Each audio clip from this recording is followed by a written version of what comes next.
Bonjour à tous et bienvenue dans cette vidéo de théorie, d'analyse et de trading.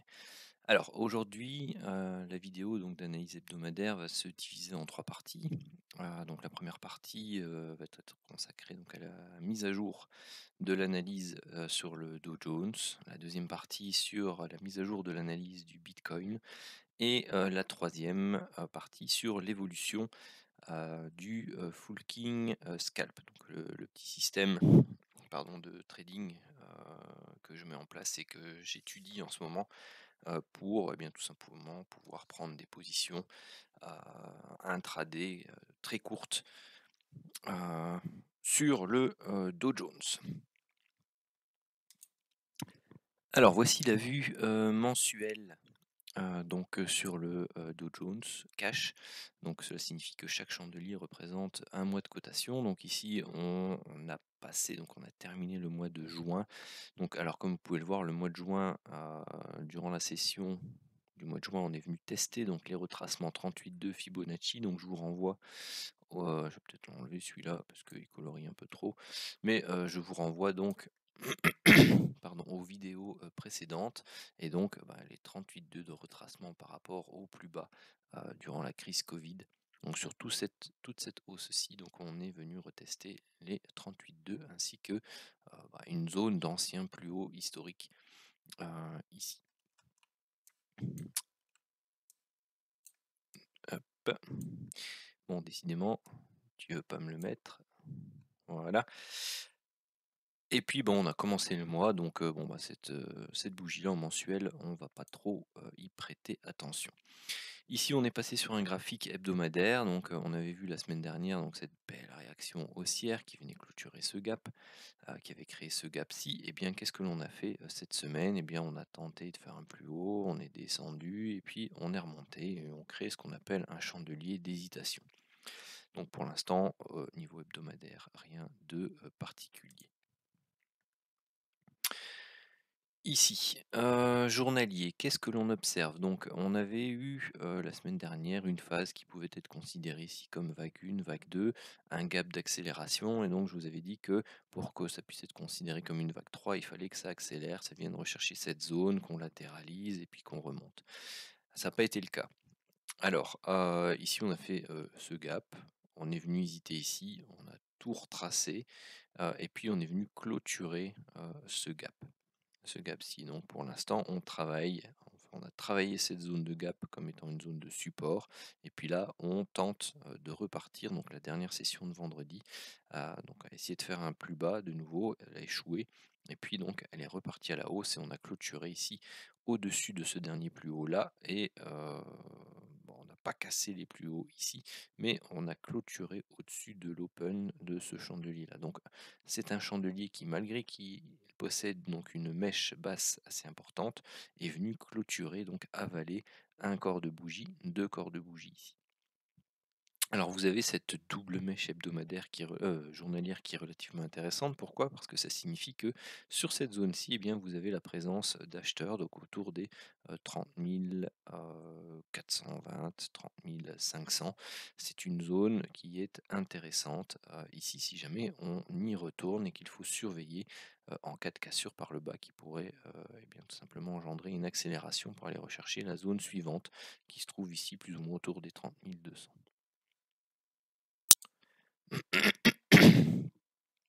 Alors, concernant l'évolution des décomptes possibles, qu'est-ce qu'on a? Eh bien, on avait eu ici donc cette fameuse vague 1, vague 2, vague 3, vague 4 et puis vague 5 potentielle.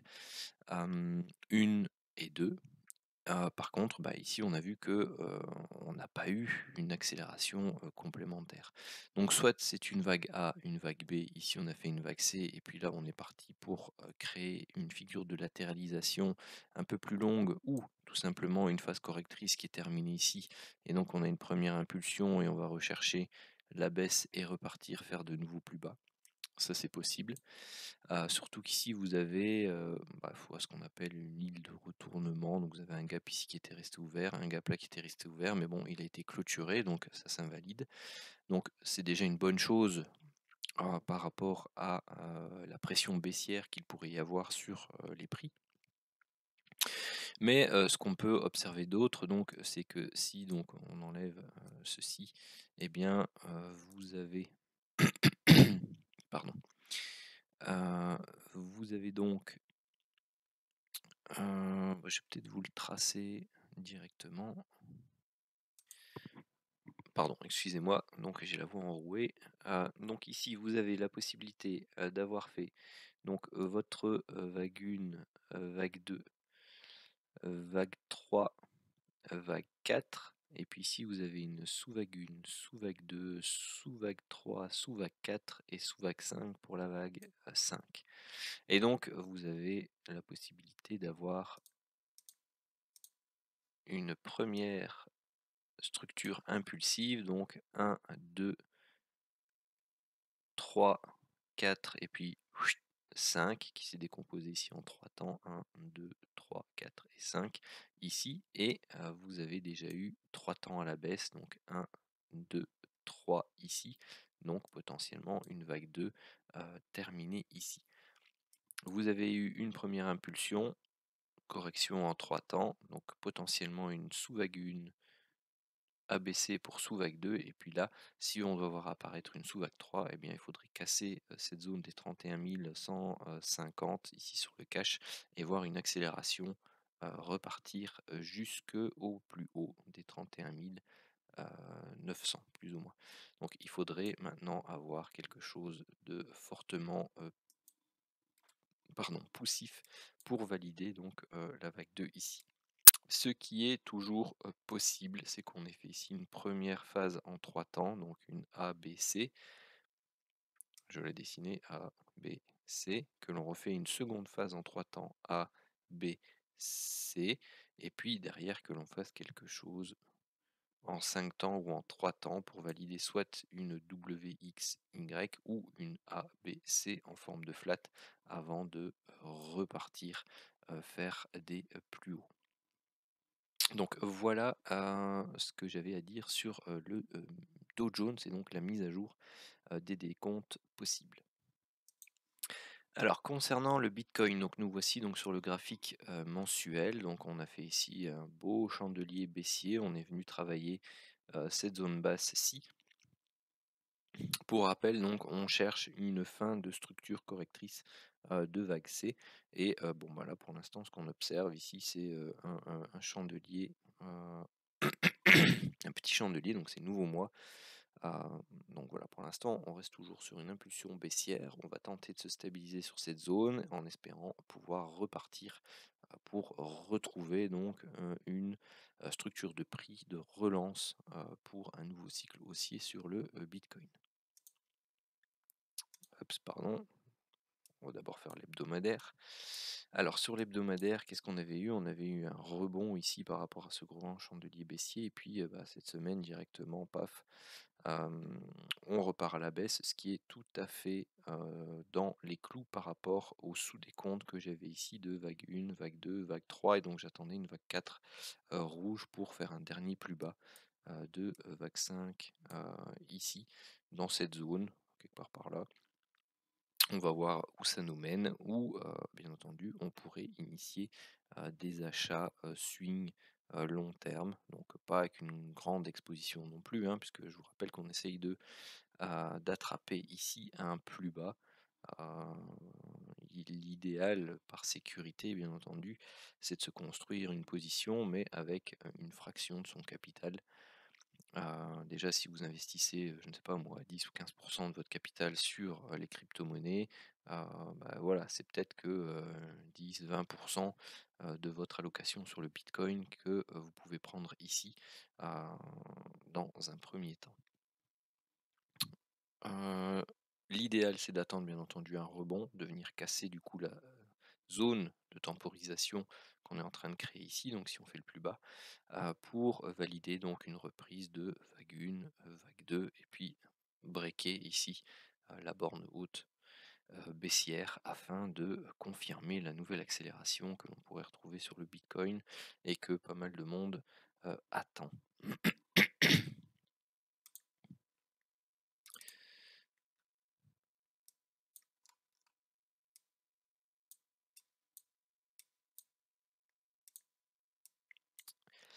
Alors ici, bon ben, c'est pas mal d'hésitation, hein, donc rien de plus à dire. Pour l'instant, on est dans, toujours cette, structure de vague 4 qui n'est potentiellement pas encore terminée. Pourquoi? Parce qu'on a peut-être fait une première partie ici, on travaille une deuxième partie là, une troisième partie avant de, faire le plus bas. Donc, patience, pour moi sur, le bitcoin. Il n'y a pas encore de mouvement qui permette de valider une reprise haussière et pour l'instant non plus pas de confirmation d'une nouvelle baisse assez forte euh, pour aller rechercher donc ces fameux 15 000 à 12 000 points pour des achats. Voilà qui termine ce que j'avais à dire sur l'évolution des cours du Bitcoin. Maintenant, on va passer rapidement donc à l'explication un peu du Full King Scalp et regarder rapidement ce qu'il a pu donner cette semaine comme alerte. Vous allez voir, c'est pas mal du tout.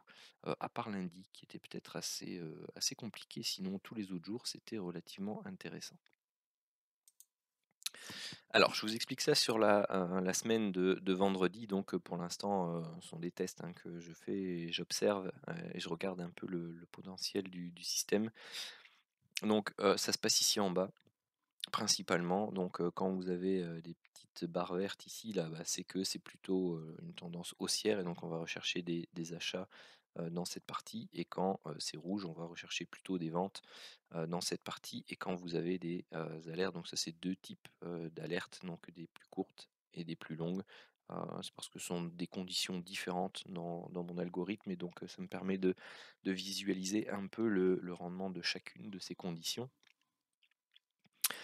Le principe, c'est que, bien entendu, quand vous avez une alerte rouge ici, enfin pas rouge, mais fuchsia dans ce cas-ci, et bien, c'est une vente. Donc l'alerte est donnée par le chandelier, sur lequel se trouve l'alerte en question et je le fais pas sur graphique, mais je le fais en barre. Pourquoi? Parce que je me mets des alertes, sonores comme ça quand je suis devant et bien, je peux, observer, heu, où a été donnée l'alerte. Éventuellement, bon, bah, je peux prendre position forcément. Mais voilà, c'est, comme ça vous avez le l'indicateur qui donne les alertes sur lesquelles vous pouvez mettre donc des alertes sonores, pour être averti et ne pas rester, planté devant le graphique tout le temps. Je le travaille sur le Dow Jones, pour l'instant c'est en 30 secondes. Alors pourquoi ici j'essaye de travailler en secondes? Parce que, ben, c'est toujours pas possible de faire des algos sur des ticks, sauf si j'ai loupé l'info. Dans ce cas-là, s'il y en a qui sont au courant et qui regardent la vidéo, bah, dites-le moi. Hem, mais donc, bah, voilà, ProReal Time, à ma connaissance, ne permet pas de faire des algos, qui vont bosser sur des ticks. Donc, comme, l'objectif, c'est quand même d'essayer d'en sortir une version, algo ou de m'en faire une du moins, et bien, j'essaye de voir ce que ça donne sur des, graphiques en secondes. Donc là, j'ai pris 30 secondes au hasard, je l'étudie sur ces 30 secondes-là. Il est peut-être meilleur sur une unité de temps, plus courte, comme du, je sais pas moi, 15 secondes, 20 secondes, enfin, j'en sais rien. Ça, c'est pour plus tard.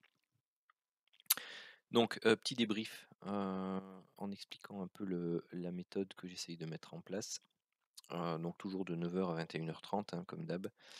Donc ici, par exemple, une vente. Moi, ce qui m'intéresse, de voir quand j'ai les alertes, c'est que ça parte direct. Donc j'ai pas envie d'avoir trop d'alertes où, ça fait un petit départ ou, que ça remonte direct, ou ça fait de l'hésitation, non, je veux que ce soit la plupart du temps, grande majorité, que ça parte direct et que ça donne je vais dire grosso modo entre, 15 et ouais une 50 points, voilà quelque chose comme ça. C'est un peu l'objectif que j'essaye, le range de points que j'essaye de voir pour alors je dis scalp, bon voilà, le vrai scalp c'est, pour moi c'est sur carnet d'ordre, c'est, quelques points. Bon voilà 15 points c'est déjà plus du scalp quoi, c'est de l'intraday, très court ou, voilà du scalp CFD comme vous voulez, m'en fous. Hem, voilà l'objectif en fait, à prendre. Le principe, donc forcément, c'est de prendre position à l'open du chandelier suivant. Euh, c'est d'avoir ici sur le graphique, je vous en ai pas parlé, mais c'est un mix entre, ça c'est une Kijun, hein, pour ceux qui ont l'habitude de me suivre, Kijun 52 périodes, donc c'est pas une Kijun classique de 26. J'ai pris le principe de la Kijun, mais j'ai mis 52 périodes. Et ça, c'est ma ligne de tendance perso. Et donc je me suis créé une petite zone ici grisée avec ces deux courbes là et elles me servent à placer mes stops et donc à sortir de position si jamais ça se retourne. Donc ici, ça part direct, une amplitude maximum de 40 points, donc là-dedans, logiquement, on est sorti puisque c'est 15-20 points minimum et puis 50-60 maximum.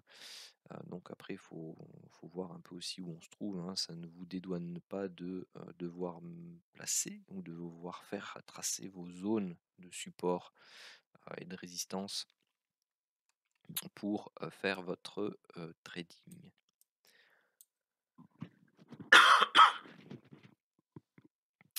Celle-ci, hop, donc l'achat se fait là. Vous voyez, hein, le stop ici, il est déjà de plus ou moins une quarantaine de points.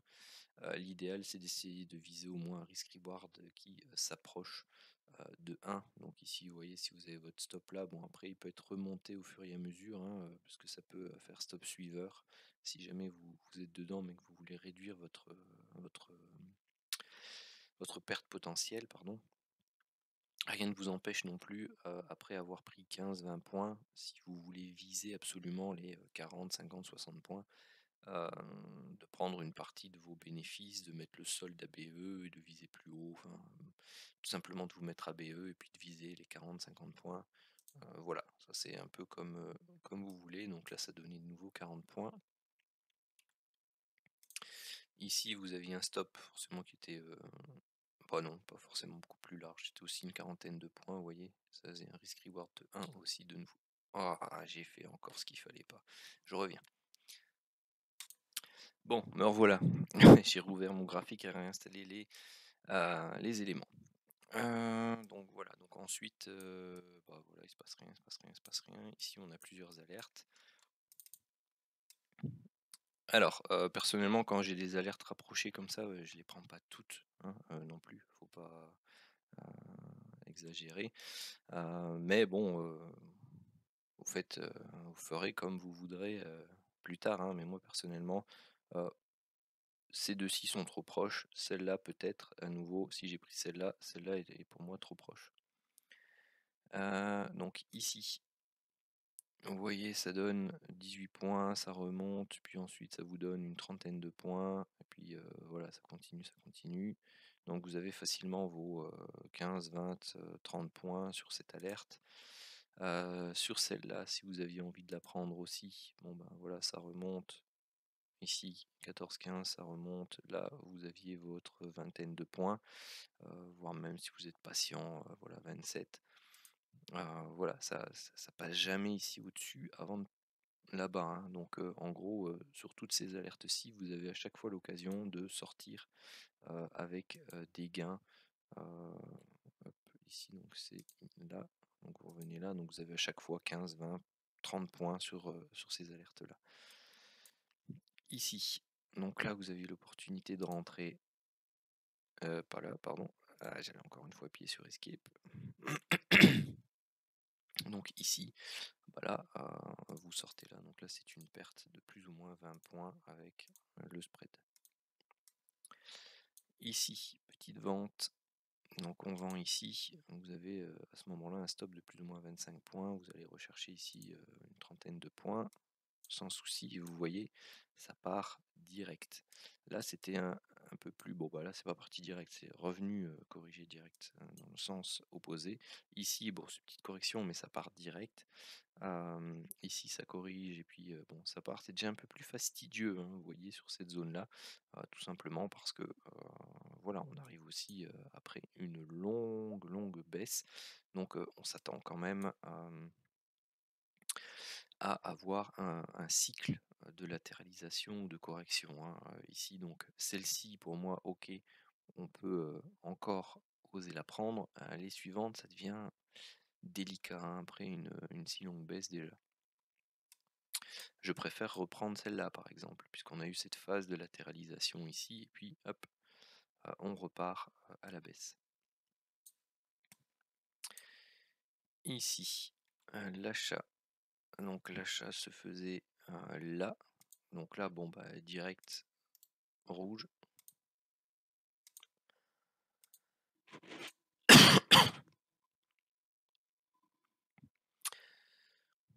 On clôture sous, allez, je vais l'appeler le nuage, sous ce sous ce nuage gris, donc pour moi, pas d'hésitation, hein, on clôture. Ici, un achat. Donc là, on temporise un peu, on vient prendre appui, et puis on fait plus ou moins 15 points ici. Bon bah là, c'est relativement proche, hein, bon maintenant, voilà, je vais vous le mettre. Hop, un stop de plus ou moins 30 points. Si ici vous considérez que vous n'auriez pas pris vos gains, vous aviez ici plus ou moins 20 points en rouge. Ici, l'achat se faisait là, vous aviez vos 20 points là. Alors qu'on soit clair, ici pour moi, ça c'est pas un vrai break, hein. C'est tout petit, c'est un chandelier avec des hésitations. Derrière, ça hésite, ça hésite, ça hésite, ça hésite. Moi, je sors pas là, par exemple, hein. J'attends un chandelier comme celui-là pour sortir, ou le précédent comme celui-là. Pour moi, ça c'est un travail de zone. Donc bah là, voilà. Après, ici ou là, moi je sortirai. Pardon. Là, on reprend. Hop, vous avez vos 20-30 points. Ici, de l'achat. Donc c'est ici, ça part direct. Hop, une trentaine de points de nouveau. Après, vous pouvez laisser courir, hein, c'est ce que je disais, hein, vous pouvez de temps en temps laisser courir, ça peut aller relativement haut. Le but, c'est pas ça, mais le but pour moi, c'est d'avoir des. Oui, ici c'est quasi direct, hein, c'est du 30 secondes, ça yoyote un peu, puis boum, ça décroche d'un coup. Voilà, ça part. Ici, pareil, vous aviez sur ce chandelier là 30 points. Après, si vous avez votre stop là, il est large votre stop ici, hein, donc même si c'est du. Ah non, ça va encore.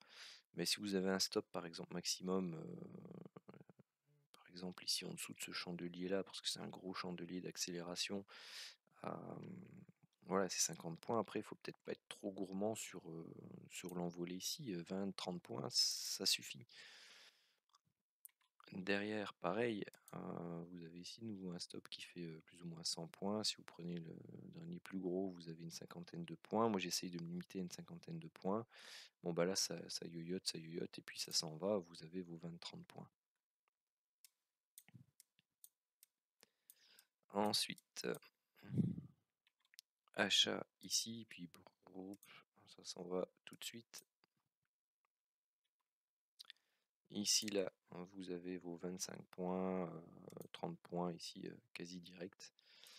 Faut que je surveille l'heure, 21h, hop. Celui-là, il fonctionne pas. Donc ici au-dessus, vous avez un stop à 50 points.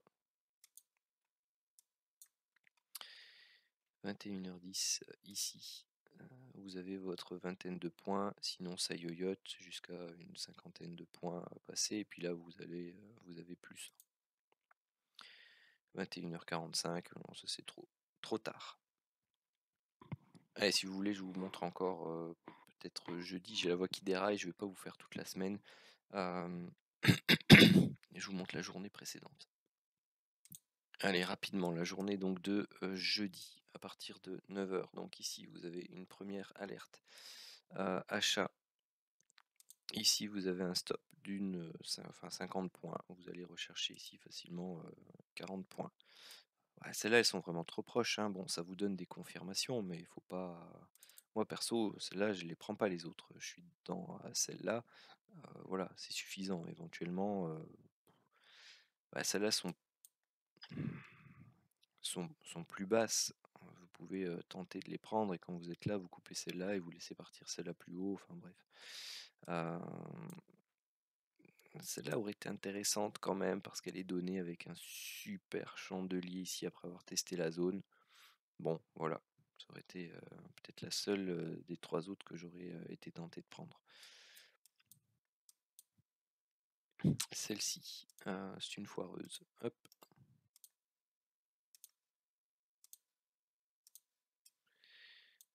celle-là. Oui, ça remonte et puis ça part direct. Vous avez votre objectif. Ici, pareil, vous avez jusqu'à 40 points. Celle-là, foireuse. Ouais, vous voyez, ça hésite, ça hésite, ça hésite. Là, ici, vous êtes sorti. Faut pas rester trop longtemps là-dedans. Bah, celle-là, je la prends pas forcément parce que je suis déjà dans la précédente et qu'elle est un peu trop proche pour moi. Ici, l'achat, là, boum, une vingtaine de points. Si vous restez dedans, ça yoyote. Et puis là, vous êtes parti jusqu'à une septantaine de points. Ici, la vente, on la prend là. Vous pouvez avoir jusqu'à une vingtaine de points. Ici, là, donc bon, là le stop est un chouïa long parce que là vous êtes facilement à 70 points, mais derrière vous allez chercher l'équivalent, hein. Donc après vous pouvez avoir des stops longs, vous divisez votre exposition par deux, et puis vous allez chercher le même type d'objectif, hein, stop à 70 points, objectif à 70 points, vous les avez facilement ici après. Donc là, bon, elle est un peu haut quand même, à 90, c'est un peu chaud, mais vous avez facilement déjà les 75 points, c'est pas mal du tout. Puis là, au fur et à mesure, vous avez votre stop qui descend. Donc bon, vous réduisez aussi.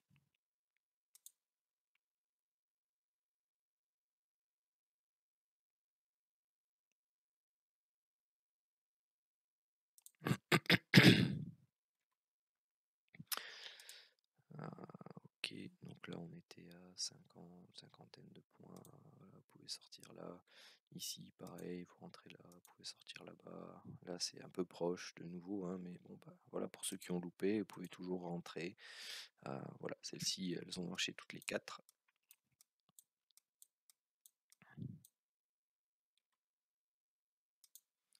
Là ça part en fusée, hein.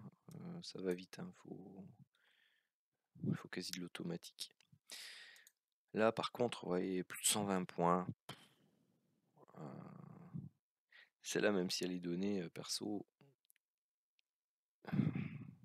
je la prends pas. D'ailleurs, je crois que je l'ai pas prise parce que j'étais devant. Si je me trompe pas, il y a un setup divergence aussi qui m'embêtait et que j'attendais en fait sur le Full King classique. Où est-ce qu'il est? Ah non, il est en bas, pardon. Voilà, c'est ça. Le setup de divergence là qui m'intéressait, qui était validé à la cassure de la ligne de tendance court terme. Donc bon, voilà. Je l'ai pas pris. Celle-là, par contre, je l'ai prise. Et je suis allé rechercher l'objectif de la bande inférieure pour ceux qui connaissent le système Full King complet. Je suis allé chercher, donc vous aviez ici la ligne médiane qui devait être quelque part par là. Vous aviez la borne supérieure, la borne inférieure, et je suis allé rechercher comme objectif la borne inférieure.